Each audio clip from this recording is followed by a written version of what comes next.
पिस्तूल बनवणारे 4 कारखाने उद्ध्वस्त करण्यात आले। पुणे पोलिसांनी मध्य प्रदेशमध्ये ही मोठी कारवाई केलेली आहे। 47 जणांना सुद्धा पुणे पोलिसांनी ताब्यात घेतलंय।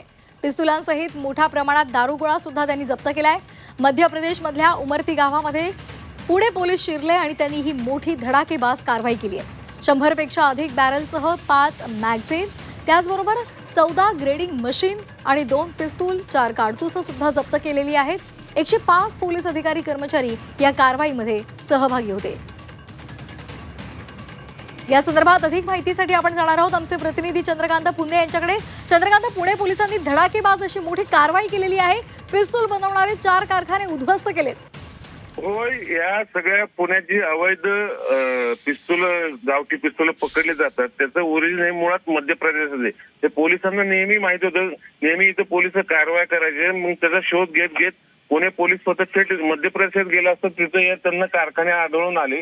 मग त्यांनी सगळे प्लॅनिंग केलं आणि प्रॉपर अख्खी पुणे पोलिसांची टीम, मध्य प्रदेश तिथं काही कारवाई करत नव्हतं, त्यांच्या तिथल्या लोकल पोलिसांच्या आशीर्वादाने सगळं तिथं हे अवैध शस्त्र परवाना कारखाने सुरू होते, गावठी पिस्तुलांचे। म्हणून अख्खी टीम पुणे पोलिसांची गेली। डीसीपी सोमय्या मुंडे आणि 100 पोलीस सगळे तिथं गेले, रात्रीने धाड टाकले आणि 4ही जे अवैध कारखाने होते गावठी पिस्तूल बनवण्याचे ते उद्ध्वस्त केले, नष्ट केले आणि 47 जे तिथले लोक होते हे अवैध धंद्यातले, अवैध पिस्तूल बनावट पिस्तूल बनवण्यातले, त्यांना सगळ्यांना ताब्यात घेऊन त्या सगळ्या लवाजमा घेऊन इकडे आता महाराष्ट्रात यायला येतात। मला वाटतं पुणे पोलिसांची आतापर्यंतची परराज्यात जाऊन एवढी मोठी कारवाई करण्याची पहिलीच वेळ आहे। यापूर्वी अनेक सायबर गुन्ह्यातले राजस्थान नंतर इकडून आणले, पण मध्य प्रदेशात जाऊन 4 बनावट शस्त्र कारखाने उद्ध्वस्त करणं ही खूप मोठी कारवाई। मध्य प्रदेशमध्ये जाऊन अशा पद्धतीची कामगिरी करणं ही खरं तर खूप महत्त्वाची बाब आहे।